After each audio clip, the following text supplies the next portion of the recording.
Here's the translation of your text into English. Men, listen up. Don't just casually sympathize with others, especially women.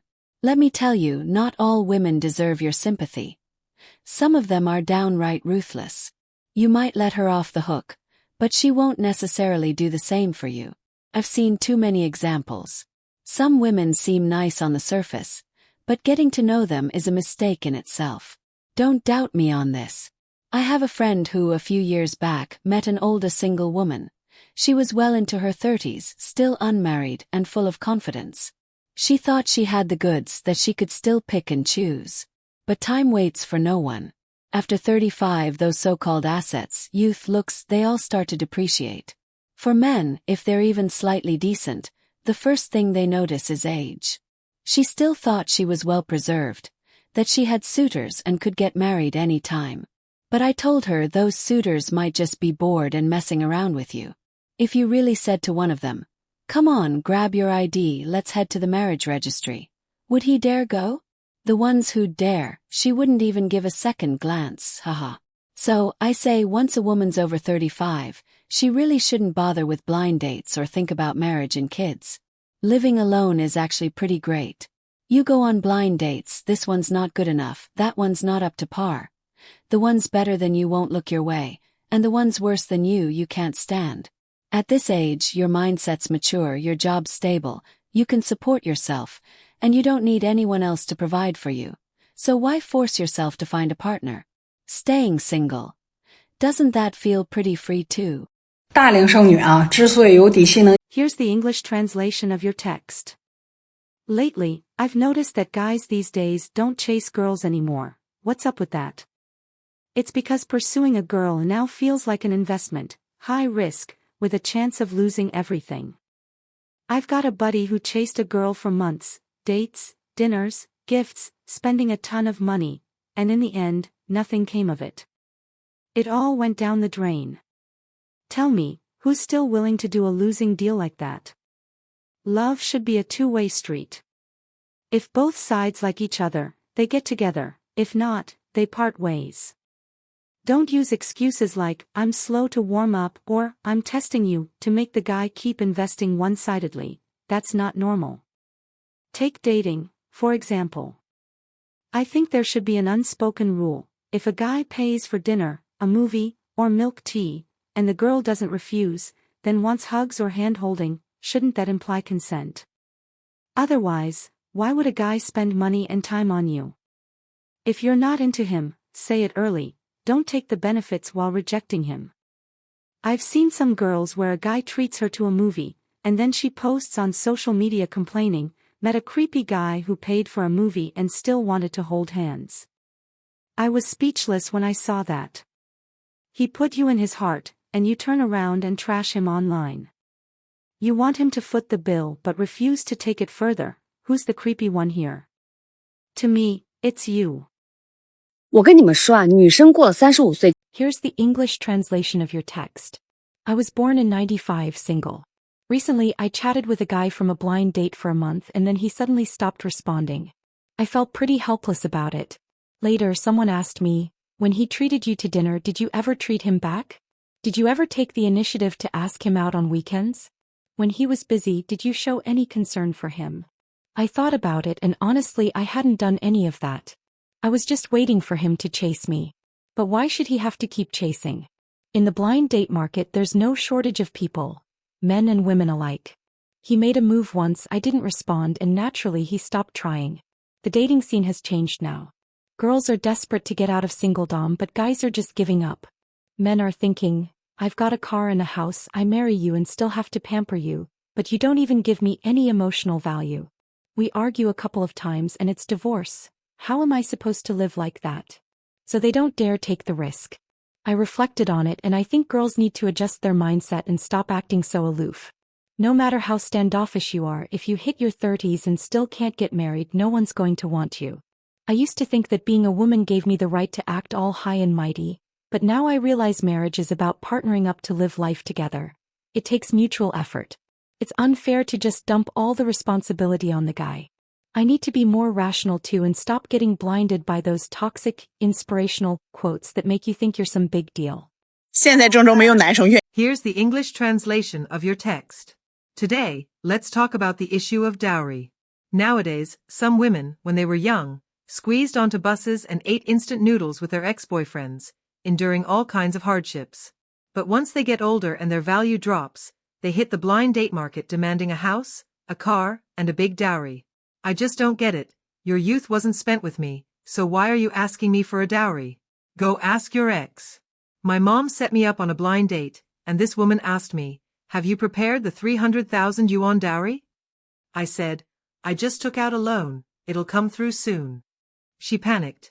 "So after we get married, I have to help you repay the loan?" I said, "Yeah, I give it to your mom gives it to your brother for his dowry. Whose pocket does the money end up in?" She was stunned for a while and said, "There's no way around it." I told her straight up, "Then I'll go back and tell my mom to just give whatever for the dowry."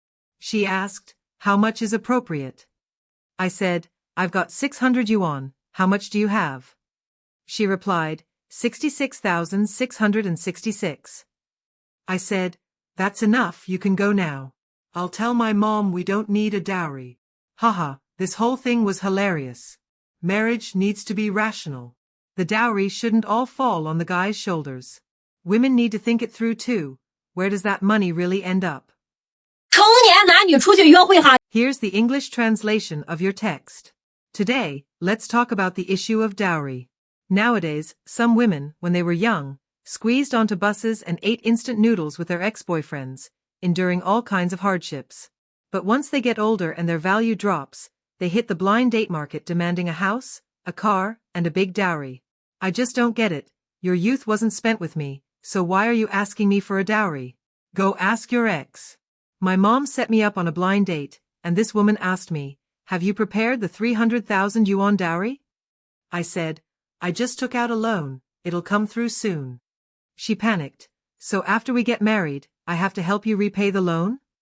I said, "Yeah, I give it to your mom gives it to your brother for his dowry. Whose pocket does the money end up in?" She was stunned for a while and said, "There's no way around it." I told her straight up, "Then I'll go back and tell my mom to just give whatever for the dowry." She asked, "How much is appropriate?" I said, "I've got 600 yuan, how much do you have?" She replied, 66,666.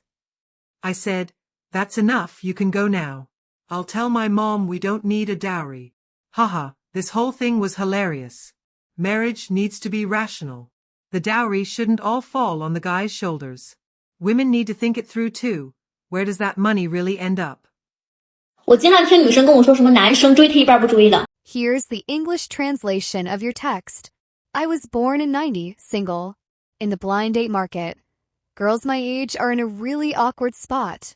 I look down on guys my age who don't own a house. But the ones with a house, a car, and a good job, they want someone younger than me and won't even glance my way. If I go for guys 5 or 6 years older, they're either divorced or just average. I can't accept that. Going for younger guys feels risky. I'm afraid they're unreliable and might waste my time. It's a real dilemma. A friend asked me, "What kind of guy do you actually like?" I said, "Handsome and good to me." He asked, "Is 1.6 meters tall okay?" I said, "No, he's got to be at least 1.76 meters." He then asked, "Okay, handsome, 1.76 meters, but no job and a poor family, how's that?" I said, "If he can't support me, what's the point? Am I supposed to support him?" He said, "Then why don't you add a salary requirement?" I thought about it, and he's right. Saying good to me isn't enough. How can you be good to me without money? Yesterday, a younger friend vented to me about her blind date. She met a guy, they went shopping, watched a movie, had drinks, and then his car broke down. So they ended up at a hotel. He said he wouldn't touch her, but it happened anyway. And afterward, he stopped contacting her. The guy said, "I'm looking for a wife and she's too casual." I was like, this guy's ruthless. He gets to call all the shots, good or bad. What's a girl supposed to do in that situation? 现在这行情啊，女的很着。 Here's the English translation of your text. I'm an emotional counselor. Yesterday, a girl added me, thinking I was a matchmaker. She said, I'm 25, I want to find someone average looking but rich, and I'm fine with someone from out of town. I replied, I'm not a matchmaker, but I was laughing my head off inside. Rich people have money, sure, but they're not idiots, why would they pick her? She probably thinks she's got some looks and can snag a wealthy guy, even acting like she's compromising on appearance and location. But why would a rich person settle for less? Then there's this second-generation rich kid who came to me for advice. He's studying abroad, his family owns a company, and he gets 50,000 to 100,000 yuan a month for pocket money. He knows he's not that capable and said, the ones who are my equal don't look at me. I want someone pretty and competent to help me with my career. See, even a rich kid like him knows his own worth, either find someone on his level to coast through life with, or find a good-looking, capable woman to have smart kids with. Where's this mythical landlord's dumb son who'd just pick an ordinary girl? These girls from small towns, dreaming every day about a domineering CEO falling for them, it's way too naive. Rich people aren't blind, why would they go for someone average-looking with no brains? The video is coming to an end, and if you enjoyed it, please consider subscribing. I'll keep updating with content you love, and your support is my biggest motivation to keep going. Also, feel free to leave any suggestions in the comments. I'll be picking some of your feedback from there, and those selected will get a mysterious reward from me.